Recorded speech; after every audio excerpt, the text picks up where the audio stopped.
Hola, ¿cómo están? Bueno, en este videito complementario lo que vamos a hacer es charlar sobre lo que sucede cuando aumenta la cantidad de glucosa que tenemos en la sangre.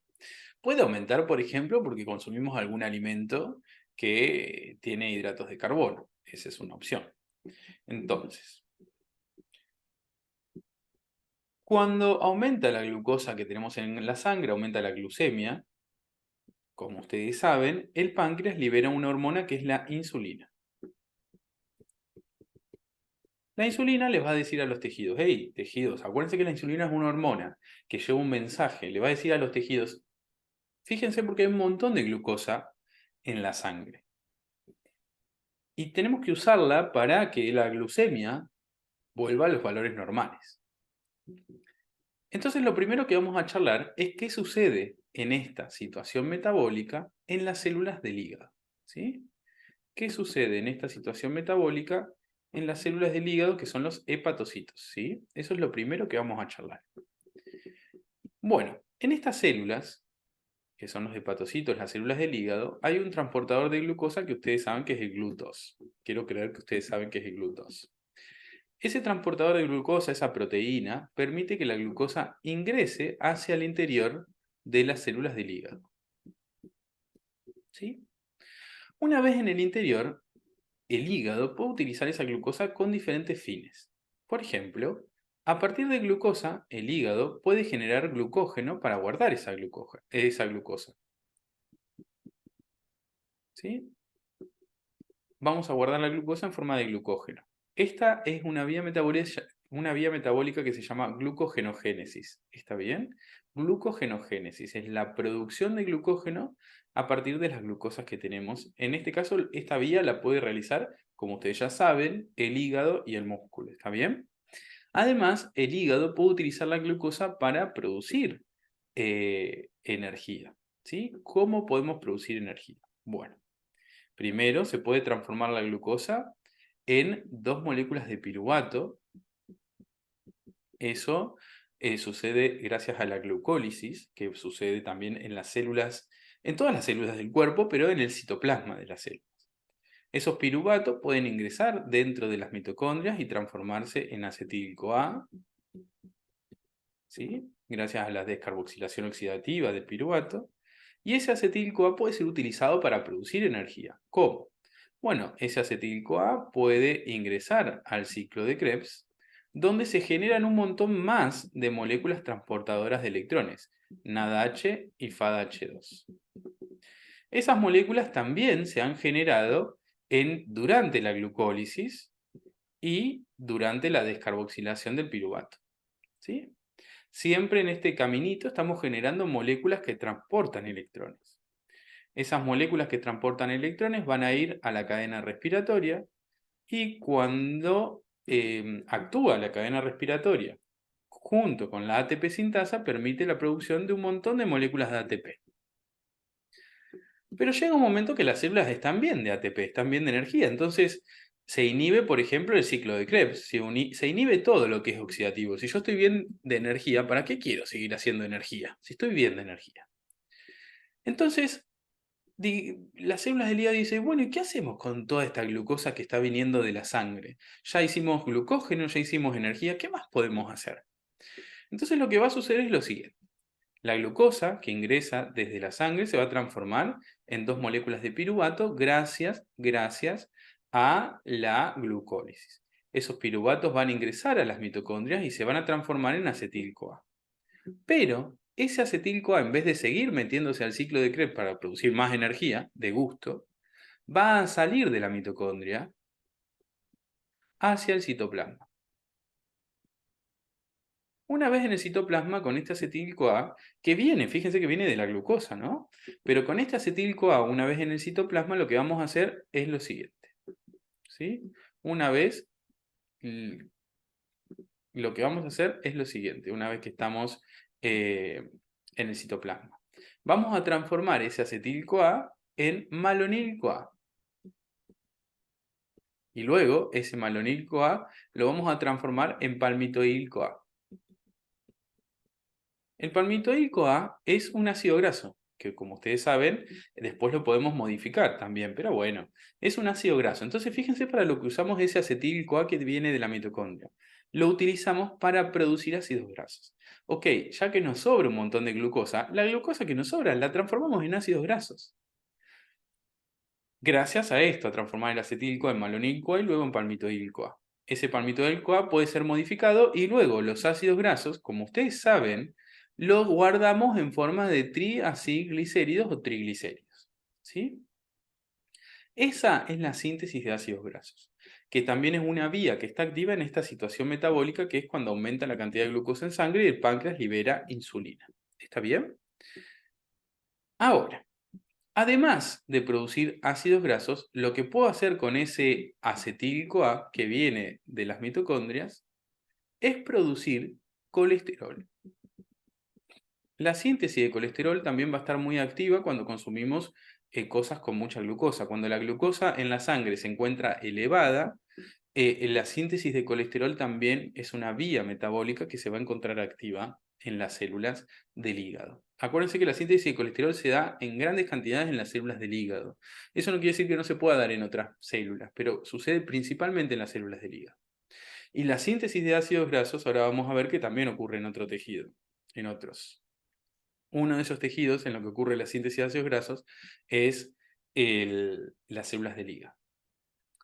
Ahora les hago una pregunta que la voy a responder yo porque esto es un videito, pero ¿dónde guardamos los triglicéridos? ¿Los guardamos acá en el hígado o los tenemos que llevar a algún lado? Y si los tenemos que llevar, ¿cómo los llevamos? Los triglicéridos no se guardan principalmente acá en el hígado, se guardan principalmente en el tejido adiposo. Y para eso vamos a llevarlos al tejido adiposo. ¿Cómo los vamos a llevar? Gracias a unas lipoproteínas que se llaman VLDL. Las VLDL permiten llevar los triglicéridos que se producen acá en las células del hígado hacia el tejido adiposo. Son unas lipoproteínas que permiten eso. Van a salir a la sangre para llevar los triglicéridos que se producen acá en el tejido adiposo, en el tejido hepático, perdón, hacia el tejido adiposo donde los voy a guardar, ¿sí? Las VLDL me permiten eso. Perfecto. Y ahora, como no puede ser de otra manera, vamos a ver qué sucede en las células del tejido adiposo, en esta situación metabólica. Voy a tener que resumirlo un poco porque me quedó medio chiquito la célula del tejido adiposo, el adipocito, pero lo vamos a intentar hacer. Estas células tienen unos transportadores de glucosa que son los GLUT4. ¿Qué es lo que sucede? Estos GLUT4, al principio cuando no hay insulina, tengo un montón de GLUT4 escondidos en unas vesículas adentro de estas células. ¿Sí? Están como escondiditos acá, mira. Cuando aumenta la cantidad de glucosa en sangre y el páncreas libera insulina, estos transportadores GLUT4 van hacia la membrana de las células y se quedan en la membrana de las células, permitiendo que adentro de estas células del tejido adiposo ingrese mucha cantidad de glucosa. Antes no estaban ahí, es como que yo le agrego un montón de puertas a la membrana de estas células. Ahora, ¿qué va a hacer el tejido adiposo con toda esa glucosa que tiene? Bueno, una opción es producir energía. ¿Cómo vamos a producir energía? De la misma forma que lo hacen las células del hígado que hablamos recién. La glucosa primero se transforma en 2-piruvatos, luego en acetil-CoA, luego ingresa al ciclo de Krebs para ir a la cadena respiratoria y producir ATP. Esa es una forma de producir energía. Pero cuando las células del tejido adiposo están bien de energía, ¿qué van a hacer con esa glucosa? Bueno, como ustedes se imaginan, supongo, vamos a transformar esa glucosa que nos sobró en ácidos grasos. Para eso, primero, vamos a transformar la glucosa en 2-piruvatos. Vamos a hacer esto. Sí, bueno, me va a quedar medio chiquito, pero bueno. La glucosa en 2-piruvatos, gracias a la glucólisis en el citoplasma, esos piruvatos van a ingresar a la mitocondria y se van a transformar en acetil-CoA. Ese acetil-CoA va a salir de la mitocondria hacia el citoplasma, igual que lo que sucede acá, solamente que me quedó muy chiquito, pero igual que lo que sucede acá, ese acetil-CoA que se produce en la mitocondria va a salir de la mitocondria Y una vez en el citoplasma va a ser utilizado para producir ácidos grasos y triglicéridos. Esos triglicéridos que se producen en las células del tejido adiposo van a ser guardados en las gotitas de lípidos que tienen las células del tejido adiposo. Perdón que quedó medio metidito acá, como medio rari, pero sucede lo mismo que en el tejido hepático, ¿sí? Sucede lo mismo que en las células del hígado, lo mismo. Exactamente la misma forma de producir ácidos grasos y triglicéridos, ¿está bien? Así que es exactamente lo mismo que charlamos en el caso anterior. También acá en el tejido adiposo van a llegar los triglicéridos que vienen en las VLDL desde las células del hígado. En el hígado yo les dije hoy que se producen los triglicéridos y los enviamos al tejido adiposo para guardarlos. ¿Está bien? Entonces el tejido adiposo no solamente guarda los triglicéridos que produce él con la glucosa que sobra, sino que también guarda los triglicéridos que se hicieron en el hígado con las glucosas que sobran. ¿Sí? Así que, ya que estamos, usamos todo eso y genial. Lo guardamos para cuando necesitemos energía en otro momento, como lo que vimos en la clase cuando tenemos un ayuno prolongado o lo que sea. Perfecto. Espero que hasta acá vayan entendiendo bien. Fíjense que, por ejemplo, en las células del tejido adiposo no se produce glucógeno, ¿sí? Con la glucosa, ¿saben eso, sí? Tengan cuidado con qué vía ocurre en cada tejido, no todo ocurre en todos lados. Ahora vamos a charlar qué sucede en las células del músculo en esta situación. Bueno, lo que pasa en el músculo es que también tienen estos transportadores que son los transportadores GLUT4.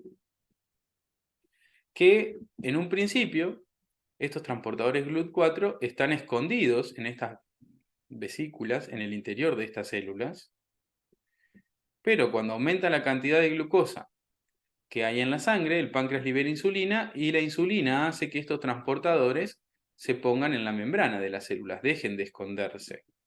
Y una vez que estos transportadores están en las membranas de la célula, van a permitir que entre mucha cantidad de glucosa hacia el interior de las células del músculo.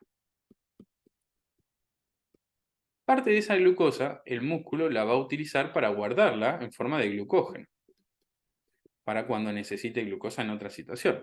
Y la otra parte de esa glucosa va a ser utilizada para producir energía. En el caso de la glucosa, primero necesitamos transformarlas en dos piruvatos. Esos piruvatos van a ingresar a las mitocondrias y transformarse en acetil-CoA. Ese acetil-CoA va a ingresar al ciclo de Krebs para romperlo en dióxido de carbono y se van a formar un montón de moléculas transportadoras de electrones como el NADH y el FADH2. Y todas esas moléculas transportadoras de electrones van a ir a la cadena respiratoria para la producción de moléculas de ATP.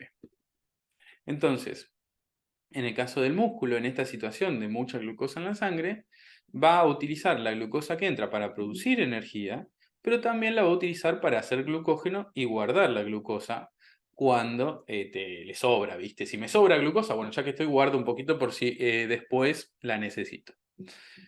Recuerden porfa los nombres de estas vías. La glucosa se transforma en dos piruvatos gracias a la glucólisis. Los piruvatos se transforman en acetil-CoA dentro de las mitocondrias gracias a la descarboxilación oxidativa del piruvato, ¿sí? Después tenemos el ciclo de Krebs, la cadena respiratoria.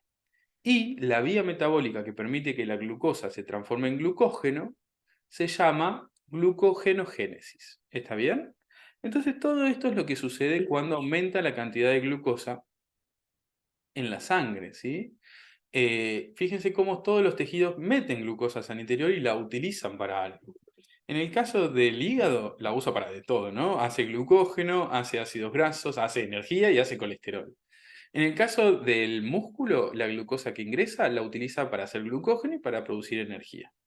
Y en el caso del tejido adiposo, esa glucosa que ingresa a estas células se puede utilizar para producir energía y también ácidos grasos, que es lo que quiere guardar el tejido adiposo.